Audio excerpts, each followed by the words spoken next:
Welcome back, my friends, for more Reddit stories. Today we have a couple of petty revenge stories for you to enjoy. So as usual, sit back, relax, and enjoy.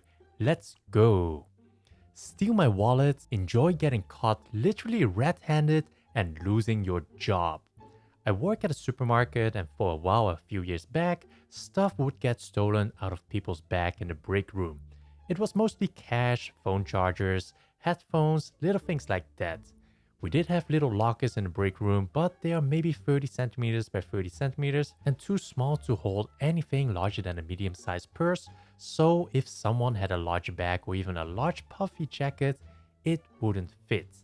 I usually carry a messenger bag big enough to fit a notebook or sketchbook in.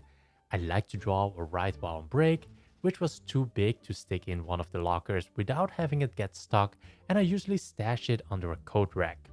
I hardly ever keep money or anything more valuable than a mechanical pencil in my bag while at work. I keep any money or my debit card on me at all times, except for one particular day. Before work, one particular Sunday, I had to go buy a new television since mine had suddenly stopped working the night before. I must have forgotten to take my wallet out of my bag before heading to work because the following day I discovered it was missing.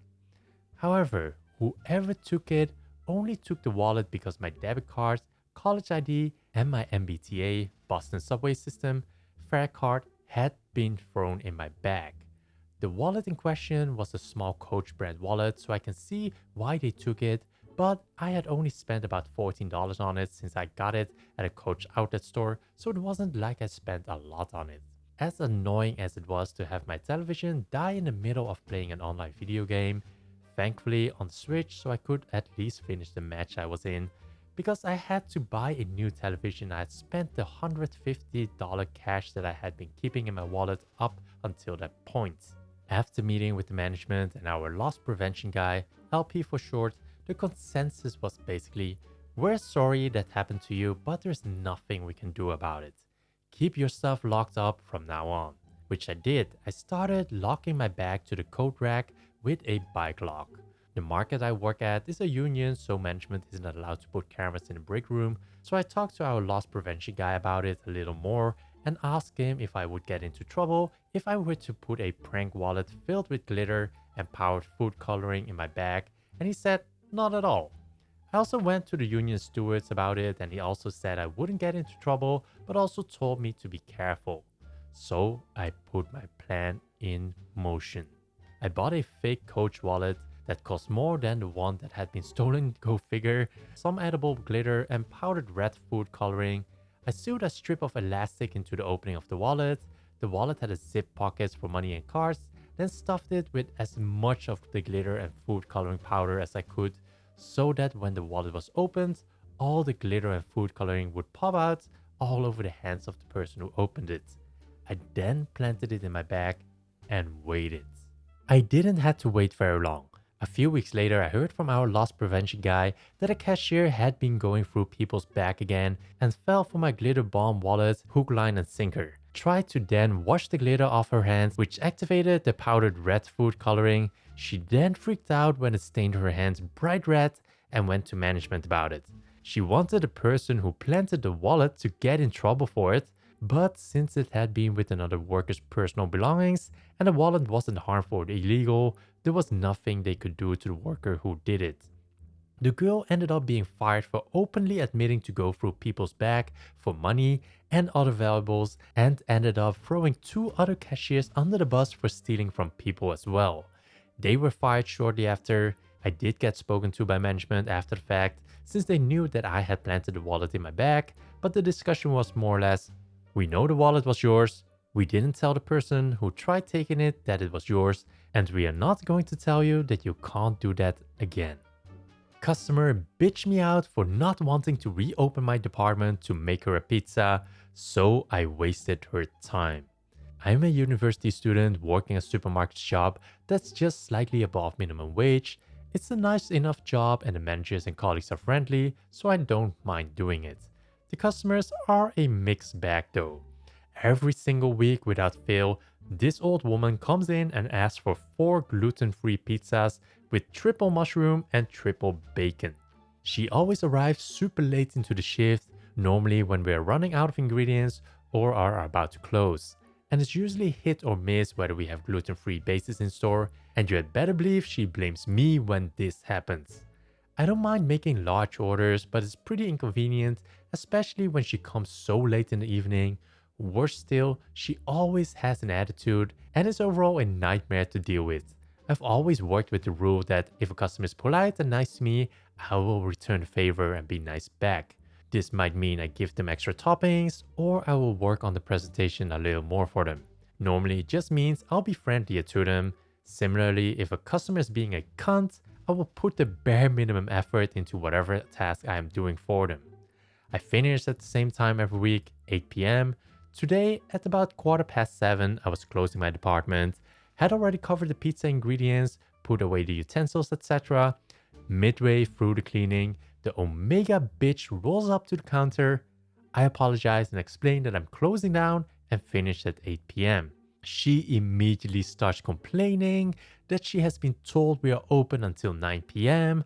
I tell her that the store is open until 9, but the pizza department closes at 8 p.m. at the latest, and as I am only working until that time, I have to close everything down an hour earlier.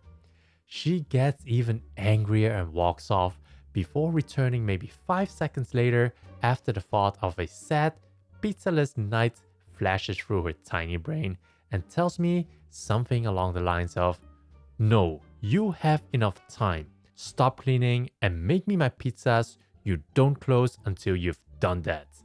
I argued back a little, but she was getting irritable, and as much as I like arguing with bitchy customers, I don't want to get in shit with my managers, so I just look at her and say, "I'll go to the freezer and see if we have any gluten-free bases." So I dip out to the warehouse, knowing full well that we have bases, and just chill there for 10 minutes or so, catch up with the warehouse team, check my phone, you know the rest. When I feel like enough time has passed, I head back and she's still waiting there. With the most deadpan voice I can muster, I just said, "We don't have any of the bases." The look of anger and defeat that flashed across her face was so damn satisfying. She kinda just threw her hands up before leaving, and I got back to finishing up cleaning. The thing is, I don't mind making late orders for customers. It's super inconvenient, and making a late pizza means I have to re-sanitize the surfaces, re-clean the utensils, etc.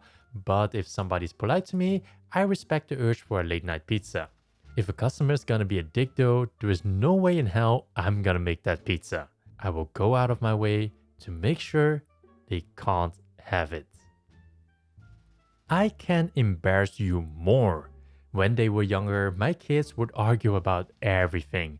And I mean everything. Who said where, who went through a door first, who got to pet the dog first. They didn't care where we were. If it could be argued over, they would argue. It would start as a verbal argument, but quite often end in pushing and shoving. As well as being annoying, it could also be embarrassing when we were in a public place. Especially as both my kids are tall and looks a lot older than they were, so at 10 and 8, they looked 14 and 12.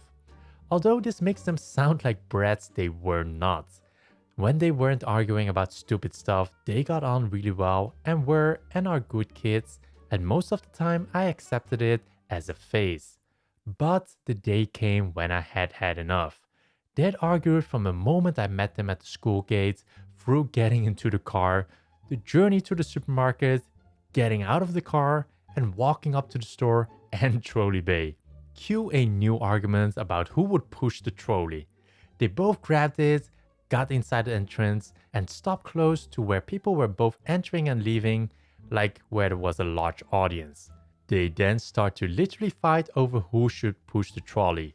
They were each trying to push the other one's hand off the handle, shouldering each other out of the way and doing the whole "Mom, it's my turn. Mom, make him stop," etc. etc. People had started to do that thing where they are walking really slowly past us whilst pretending not to notice. So I sat down on the floor and I started to sing. I can't remember what the song was, but I really cannot and should not sing. I'm completely tuneless and don't even sing in the shower as I offend my own ears. Now, people did stop and openly stare.